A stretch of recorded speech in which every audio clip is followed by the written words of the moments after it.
ಬೆಳವಣಿಗೆಗಳ ಮಧ್ಯೆ ಶ್ರೀರಾಮುಲು ಅವರ ನಡೆ ಸದ್ಯಕ್ಕೆ ಕುತೂಹಲಕ್ಕೆ ಕಾರಣ ಆಗ್ತಾ ಇದೆ. ಏನ್ ಮಾಡಬಹುದು ರಾಮುಲು ಅವರು? ನಿನ್ನೆಯೂ ಕೂಡ ಪಾರ್ಟಿ ಬಿಡುವ ಮಾತುಗಳನ್ನೇ ಆಡಿದ್ದರು. ಈ ರೀತಿ ಅವಮಾನ ಮಾಡೋದಕ್ಕೆ ಹೋಗ್ಬೇಡಿ, ಹೇಳ್ಬಿಡಿ ನಾವು ಪಾರ್ಟಿಯನ್ನೇ ಬಿಟ್ಟು ಬಿಡ್ತೀವಿ ಅಂತ ಹೇಳಿದ್ರು. ಅವರ ವರಿಷ್ಠರಿಗೆ ಮಾತನ್ನ ತಿಳಿಸಿದ್ರು, ಮತ್ತೆ ಅವರನ್ನ ಸಮಾಧಾನ ಮಾಡುವಂತ ಕೆಲಸ ಆಗಿದೆಯಂತೆ. ಯಾವುದೇ ಕ್ಷಣದಲ್ಲಿ ದೆಹಲಿಗೆ ತೆರಳಬಹುದು ಶ್ರೀರಾಮುಲು ಅವರು.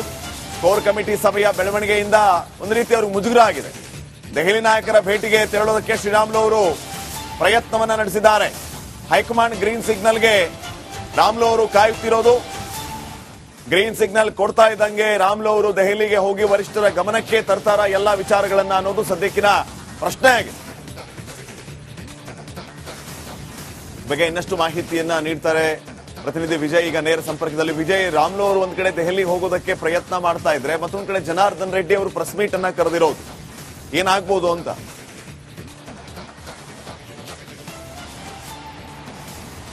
ಶ್ರೀಪಾದ್, ಬಿಜೆಪಿಯಲ್ಲಿ ಈಗ ಶ್ರೀರಾಮುಲು ವರ್ಸಸ್ ಜನಾರ್ದನ್ ರೆಡ್ಡಿ ನಡುವಿನ ಸಮರ ಏನಿದೆ ಅದು ಬೀದಿಗೆ ಬಂದಿರುವಂತದ್ದು, ಬಹಿರಂಗ ಆಗಿರುವಂತದ್ದು. ಜನಾರ್ದನ್ ರೆಡ್ಡಿ ವಿಚಾರಕ್ಕೆ ಸಂಬಂಧಪಟ್ಟಂತೆ ದೂರನ್ನು ಹೇಳಿರುವಂತಹ ಹಿನ್ನೆಲೆಯಲ್ಲಿ ಸಿಡಿಮಿಡಿಗೊಂಡಿರುವಂತಹ ಶ್ರೀರಾಮುಲು ರಾಜೀನಾಮೆ ಕೊಡುವಂತ ಮಟ್ಟಕ್ಕೆ ಹೋಗಿರುವಂತದ್ದು. ಮೊನ್ನೆ ನಡೆದಂತಹ ಕೋರ್ ಕಮಿಟಿ ಸಭೆಯಲ್ಲಿ ನೇರವಾಗಿ ಬಿಜೆಪಿ ಉಸ್ತುವಾರಿ ರಾಧಾ ಮೋಹನ್ ದಾಸ್ ಅವರಿಗೆ ನೇರವಾಗಿ ಎಚ್ಚರಿಕೆಯನ್ನು ಕೊಟ್ಟಿರುವಂತದ್ದು, ನಾನು ಬಿಜೆಪಿ ಪಕ್ಷ ಬಿಡ್ತೀನಿ ಇದೇ ರೀತಿ ಆರೋಪ ಮಾಡಿದ್ರಂತ. ಯಾಕಂದ್ರೆ ಸಂಡೂರು ಸೋಲಿಗೆ ಸಂಬಂಧಪಟ್ಟಂತೆ ನಾನು ಹೊಣೆ ಅಲ್ಲ, ಇದು ಜನಾರ್ದನ್ ರೆಡ್ಡಿ ಅವರು ಕೊಟ್ಟಿರುವಂತಹ ದೂರ ಏನಿದೆ ಅದರ ಆಧಾರದ ಮೇಲೆ ಆರೋಪ ಮಾಡ್ತಾ ಇದ್ರೆ ನಾನು ಪಕ್ಷ ಬಿಡ್ತೀನಿ ಅಂತ ಹೇಳುವ ಮೂಲಕ ಎಚ್ಚರಿಕೆಯನ್ನು ಕೊಟ್ಟರು. ಇವರಿಬ್ಬರ ನಡುವಿನ ಈ ವಾಕ್ಸಮರ ಇದೇ ಮೊದಲ ಬಾರಿಗೆ ಈ ರೀತಿ ಬಹಿರಂಗ ಆಗಿರುವಂತದ್ದು. ಯಾಕಂದ್ರೆ ಹಿಂದೆ ಬಿಜೆಪಿಯಲ್ಲಿ ಇಬ್ರು ಕೂಡ ಏನು ಎರಡೂ ದೇಹ ಒಂದು ಆತ್ಮ ರೀತಿ ಇದ್ರು, ಈಗ ಅದು ಬಹಿರಂಗ ಆಗಿರುವಂತದ್ದು ಅಸಮಾಧಾನ. ಇದು ಯಾವ ಮಟ್ಟಿಗೆ ಅಂತಂದ್ರೆ ಬಿಜೆಪಿಗೆ ದೊಡ್ಡ ತಲೆನೋವಾಗಿರುವಂತದ್ದು.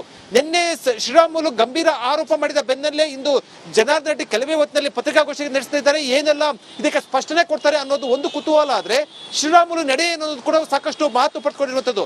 ನಮಗೆ ಬಂದ ಮೂಲಗಳ ಮಾಹಿತಿ ಪ್ರಕಾರ ಈಗಾಗಲೇ ಕೂಡ ಬಿಜೆಪಿ ಹೈಕಮಾಂಡ್ ನ ಭೇಟಿಯ ಅವಕಾಶವನ್ನು ಕೇಳಿರುವಂತದ್ದು. ಅದರಲ್ಲೂ ಖುದ್ದು ಅಮಿತ್ ಶಾ, ನಡ್ಡಾ ಮತ್ತು ಅವ್ರನ್ನ ಭೇಟಿ ಮಾಡೋ ಸಂಬಂಧಪಟ್ಟಂತೆ, ರಾಜನಾಥ್ ಸಿಂಗ್ ಭೇಟಿ ಮಾಡೋ ಸಂಬಂಧಪಟ್ಟಂತೆ ಮುಂದಾಗಿರುವಂತದ್ದು. ರಾಜ್ಯ ಬಿಜೆಪಿಯಲ್ಲಿ ಆಗ್ತಿರುವಂತಹ ಷಡ್ಯಂತ್ರ ಸಂಬಂಧಪಟ್ಟಂತೆ, ಅಂದ್ರೆ ತಮ್ಮ ವಿರುದ್ಧ ಆಗ್ತಿರುವಂತಹ ಷಡ್ಯಂತ್ರ ಸಂಬಂಧಪಟ್ಟಂತೆ ದೂರನ್ನ ಕೊಡೋಕೆ ಮುಂದಾಗಿರುವಂತದ್ದು. ಇದು ರಾಜ್ಯ ಬಿಜೆಪಿಗೆ ಒಂದು ದೊಡ್ಡ ತಲೆನೋವಾಗಿ ಪರಿಣಮಿಸಿರುವಂತದ್ದು. Shripad, okay, thank you Vijay ಮಾಹಿತಿಗಾಗಿ.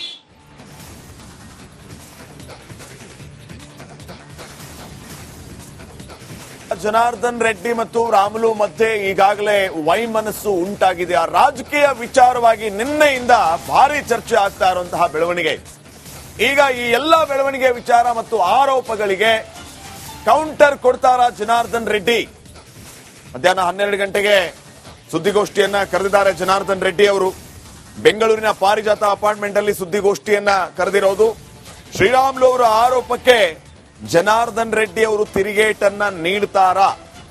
ಭಾರಿ ಕುತೂಹಲ ಮೂಡಿಸಿದೆ ಜನಾರ್ದನ್ ರೆಡ್ಡಿ ಅವರ ಈ ಪ್ರೆಸ್ ಮೀಟ್. ನಿನ್ನೆ ಅಷ್ಟೇ ಶ್ರೀರಾಮುಲು ಅವರು ಹಲವು ವಿಚಾರಗಳನ್ನ ಪ್ರಸ್ತಾಪ ಮಾಡಿದ್ರು.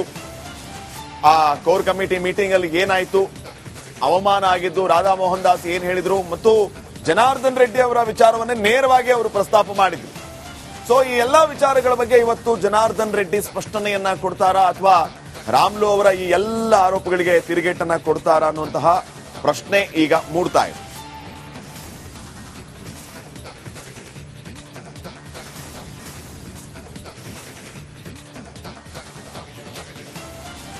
ಮಧ್ಯಾಹ್ನ 12 ಗಂಟೆಗೆ ಪ್ರೆಸ್ ಮೀಟ್ ಅನ್ನ ಕರೆದಿದ್ದಾರೆ. 12 ಗಂಟೆ ಪ್ರೆಸ್ ಮೀಟ್ ಅಲ್ಲಿ ಜನಾರ್ದನ್ ರೆಡ್ಡಿ ಅವರು ಈ ಸಂಡೂರು ಉಪಸಮರದಲ್ಲಿ ಏನಾಯ್ತು, ರಾಮುಲು ಅವರು ಮಾಡ್ತಾ ಇರುವಂತಹ ಆರೋಪಗಳು ಜನಾರ್ದನ್ ರೆಡ್ಡಿ ಅವರ ವಿರುದ್ಧ, ಈ ಎಲ್ಲಾ ವಿಚಾರಗಳಿಗೆ ಸ್ಪಷ್ಟನೆಯನ್ನ ಕೊಡ್ತಾರ ಅನ್ನುವಂತ ಪ್ರಶ್ನೆ.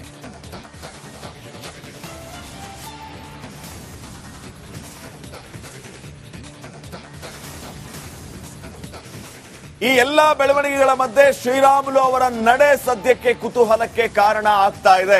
ಏನ್ ಮಾಡಬಹುದು ರಾಮುಲು ಅವರು? ನಿನ್ನೆಯೂ ಕೂಡ ಪಾರ್ಟಿ ಬಿಡುವ ಮಾತುಗಳನ್ನೇ ಆಡಿದ್ದರು. ಈ ರೀತಿ ಅವಮಾನ ಮಾಡೋದಕ್ಕೆ ಹೋಗ್ಬೇಡಿ, ಹೇಳ್ಬಿಡಿ ನಾವು ಪಾರ್ಟಿಯನ್ನೇ ಬಿಟ್ಟು ಬಿಡ್ತೀವಿ ಅಂತ ಹೇಳಿದ್ರು. ಅವರ ವರಿಷ್ಠರಿಗೆ ಮಾತನ್ನ ತಿಳಿಸಿದ್ರು, ಮತ್ತೆ ಅವರನ್ನ ಸಮಾಧಾನ ಮಾಡುವಂತ ಕೆಲಸ ಆಗಿದೆಯಂತೆ. ಯಾವುದೇ ಕ್ಷಣದಲ್ಲಿ ದೆಹಲಿಗೆ ತೆರಳಬಹುದು ಶ್ರೀರಾಮುಲು ಅವರು. ಕೋರ್ ಕಮಿಟಿ ಸಭೆಯ ಬೆಳವಣಿಗೆಯಿಂದ ಒಂದು ರೀತಿ ಅವ್ರಿಗೆ ಮುಜುಗರ ಆಗಿದೆ. ದೆಹಲಿ ನಾಯಕರ ಭೇಟಿಗೆ ತೆರಳೋದಕ್ಕೆ ಶ್ರೀರಾಮುಲು ಅವರು ಪ್ರಯತ್ನವನ್ನ ನಡೆಸಿದ್ದಾರೆ. ಹೈಕಮಾಂಡ್ ಗ್ರೀನ್ ಸಿಗ್ನಲ್ಗೆ ರಾಮುಲು ಅವರು ಕಾಯುತ್ತಿರೋದು. ಗ್ರೀನ್ ಸಿಗ್ನಲ್ ಕೊಡ್ತಾ ಇದ್ದಂಗೆ ರಾಮುಲು ಅವರು ದೆಹಲಿಗೆ ಹೋಗಿ ವರಿಷ್ಠರ ಗಮನಕ್ಕೆ ತರ್ತಾರ ಎಲ್ಲಾ ವಿಚಾರಗಳನ್ನ ಅನ್ನೋದು ಸದ್ಯಕ್ಕಿನ ಪ್ರಶ್ನೆ ಆಗಿದೆ. ಬಗ್ಗೆ ಇನ್ನಷ್ಟು ಮಾಹಿತಿಯನ್ನ ನೀಡ್ತಾರೆ ಪ್ರತಿನಿಧಿ ವಿಜಯ್. ಈಗ ನೇರ ಸಂಪರ್ಕದಲ್ಲಿ ವಿಜಯ್, ರಾಮುಲು ಅವರು ಒಂದ್ ಕಡೆ ದೆಹಲಿಗೆ ಹೋಗೋದಕ್ಕೆ ಪ್ರಯತ್ನ ಮಾಡ್ತಾ ಇದ್ರೆ, ಮತ್ತೊಂದ್ ಕಡೆ ಜನಾರ್ದನ್ ರೆಡ್ಡಿ ಅವರು ಪ್ರೆಸ್ ಮೀಟ್ ಅನ್ನ ಕರೆದಿರೋದು, ಏನಾಗ್ಬೋದು ಅಂತ?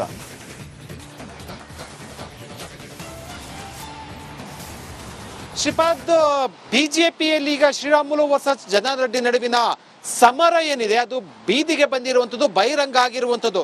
ಜನಾರ್ದನ್ ರೆಡ್ಡಿ ವಿಚಾರಕ್ಕೆ ಸಂಬಂಧಪಟ್ಟಂತೆ ದೂರನ್ನು ಹೇಳಿರುವಂತಹ ಹಿನ್ನೆಲೆಯಲ್ಲಿ ಸಿಡಿಮಿಡಿಗೊಂಡಿರುವಂತಹ ಶ್ರೀರಾಮುಲು ರಾಜೀನಾಮೆ ಕೊಡುವಂತ ಮಟ್ಟಕ್ಕೆ ಹೋಗಿರುವಂತದ್ದು. ಮೊನ್ನೆ ನಡೆದಂತಹ ಕೋರ್ ಕಮಿಟಿ ಸಭೆಯಲ್ಲಿ ನೇರವಾಗಿ ಬಿಜೆಪಿ ಉಸ್ತುವಾರಿ ರಾಧಾಮೋಹನ್ ದಾಸ್ ಅವರಿಗೆ ನೇರವಾಗಿ ಎಚ್ಚರಿಕೆಯನ್ನು ಕೊಟ್ಟಿರುವಂತದ್ದು, ನಾನು ಬಿಜೆಪಿ ಪಕ್ಷ ಬಿಡ್ತೀನಿ ಇದೇ ರೀತಿ ಆರೋಪ ಮಾಡಿದ್ರೆ ಅಂತ. ಯಾಕಂದ್ರೆ ಸಂಡೂರು ಸೋಲಿಗೆ ಸಂಬಂಧಪಟ್ಟಂತೆ ನಾನು ಹೊಣೆ ಅಲ್ಲ, ಇದು ಜನಾರ್ದನ್ ರೆಡ್ಡಿ ಅವರು ಕೊಟ್ಟಿರುವಂತಹ ದೂರ ಏನಿದೆ ಅದರ ಆಧಾರದ ಮೇಲೆ ಆರೋಪ ಮಾಡ್ತಾ ಇದ್ರೆ ನಾನು ಪಕ್ಷ ಬಿಡ್ತೀನಿ ಅಂತ ಹೇಳುವ ಮೂಲಕ ಎಚ್ಚರಿಕೆಯನ್ನು ಕೊಟ್ಟರು. ಇವರಿಬ್ಬರ ನಡುವಿನ ಈ ವಾಕ್ಸಮರ ಇದೇ ಮೊದಲ ಬಾರಿಗೆ ಈ ರೀತಿ ಬಹಿರಂಗ ಆಗಿರುವಂತದ್ದು. ಯಾಕಂದ್ರೆ ಹಿಂದೆ ಬಿಜೆಪಿಯಲ್ಲಿ ಇಬ್ರು ಕೂಡ ಏನು ಎರಡೂ ದೇಹ ಒಂದು ಆತ್ಮ ರೀತಿ ಇದ್ರು, ಈಗ ಅದು ಬಹಿರಂಗ ಆಗಿರುವಂತದ್ದು ಅಸಮಾಧಾನ. ಇದು ಯಾವ ಮಟ್ಟಿಗೆ ಅಂತಂದ್ರೆ ಬಿಜೆಪಿಗೆ ದೊಡ್ಡ ತಲೆನೋವಾಗಿರುವಂತದ್ದು. ನಿನ್ನೆ ಶ್ರೀರಾಮುಲು ಗಂಭೀರ ಆರೋಪ ಮಾಡಿದ ಬೆನ್ನಲ್ಲೇ ಇಂದು ಜನಾರ್ದನ್ ರೆಡ್ಡಿ ಕೆಲವೇ ಹೊತ್ತಿನಲ್ಲಿ ಪತ್ರಿಕಾಗೋಷ್ಠಿ ನಡೆಸ್ತಿದ್ದಾರೆ. ಏನೆಲ್ಲ ಇದಕ್ಕೆ ಸ್ಪಷ್ಟನೆ ಕೊಡ್ತಾರೆ ಅನ್ನೋದು ಒಂದು ಕುತೂಹಲ ಆದ್ರೆ, ಶ್ರೀರಾಮುಲು ನಡೆ ಅನ್ನೋದು ಕೂಡ ಸಾಕಷ್ಟು ಮಾತು ಪಡ್ಕೊಂಡಿರುವಂತದ್ದು. ನಮಗೆ ಬಂದ ಮೂಲಗಳ ಮಾಹಿತಿ ಪ್ರಕಾರ ಈಗಾಗಲೇ ಕೂಡ ಬಿಜೆಪಿ ಹೈಕಮಾಂಡ್ ನ ಭೇಟಿಯ ಅವಕಾಶವನ್ನು ಕೇಳಿರುವಂತದ್ದು. ಅದರಲ್ಲೂ ಖುದ್ದು ಅಮಿತ್ ಶಾ, ನಡ್ಡಾ ಮತ್ತು ಅವ್ರನ್ನ ಭೇಟಿ ಮಾಡೋ ಸಂಬಂಧಪಟ್ಟಂತೆ, ರಾಜನಾಥ್ ಸಿಂಗ್ ಭೇಟಿ ಮಾಡೋ ಸಂಬಂಧಪಟ್ಟಂತೆ ಮುಂದಾಗಿರುವಂತದ್ದು. ರಾಜ್ಯ ಬಿಜೆಪಿಯಲ್ಲಿ ಆಗ್ತಿರುವಂತಹ ಷಡ್ಯಂತ್ರ ಸಂಬಂಧಪಟ್ಟಂತೆ, ಅಂದ್ರೆ ತಮ್ಮ ವಿರುದ್ಧ ಆಗ್ತಿರುವಂತಹ ಷಡ್ಯಂತ್ರ ಸಂಬಂಧಪಟ್ಟಂತೆ ದೂರನ್ನ ಕೊಡೋಕೆ ಮುಂದಾಗಿರುವಂತದ್ದು. ಇದು ರಾಜ್ಯ ಬಿಜೆಪಿಗೆ ಒಂದು ದೊಡ್ಡ ತಲೆನೋವಾಗಿ ಪರಿಣಮಿಸಿರುವಂತದ್ದು. Shripad, okay, thank you Vijay ಮಾಹಿತಿಗಾಗಿ.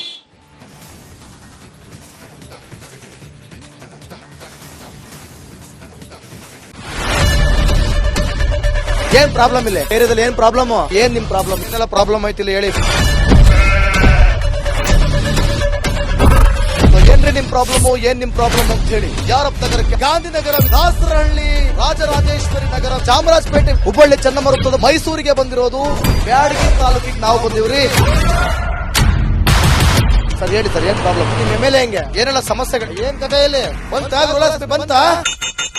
ಯಾಯಪ್ಪ ಯಾವತ್ತೂ ಬಂದಿಲ್ಲ. 2 months ಇಂದ ನೀರಿಲ್ಲ. ಟ್ಯಾಂಕರ್ ಬರ್ಬೇಕಾದ್ರೆ ರೋಡ್ ಸರಿ ಇಲ್ಲ ಅಂತ ಯಾರ ಹತ್ರ ಹೋಗಿ ಹೇಳೋದಕ್ಕೆ ನಮ್ಗೆ ಯಾರು ಇಲ್ಲ. ಇಲ್ಲಿ ಕಿತ್ತೋದ್ರೆ ಏನ್ ಅಲ್ಲ ಹಾಳಾಗೋದ್ರು ಇದು ಯಾರು ನೋಡರೇ ಗತಿ ಇಲ್ಲ. ನಾವಿದ್ದೀವಿ ಅಂತಾರೆ. ಇವಾಗ ಯಾರ ಎಮ್ಎಲ್ಎ ಮಗ ಒಂದ್ ದಿವಸನೂ ಬಂದಿಲ್ಲ. ಫುಲ್ ಸ್ಟ್ಯಾಂಡರ್ಡ್ ಲಕ್ಸುರಿಯಸ್ ಬೆಡ್ರೂಮ್ ಐತ್ರಿ ಅದ.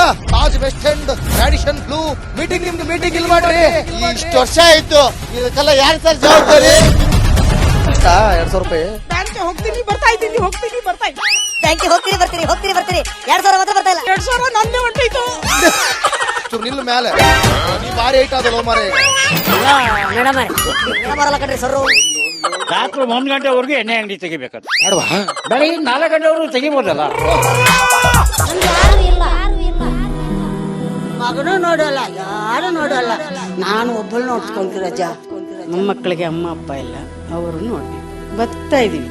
ದೇವ್ರು ಬಿಟ್ಟಂಗೆ ಆಗುತ್ತೆ.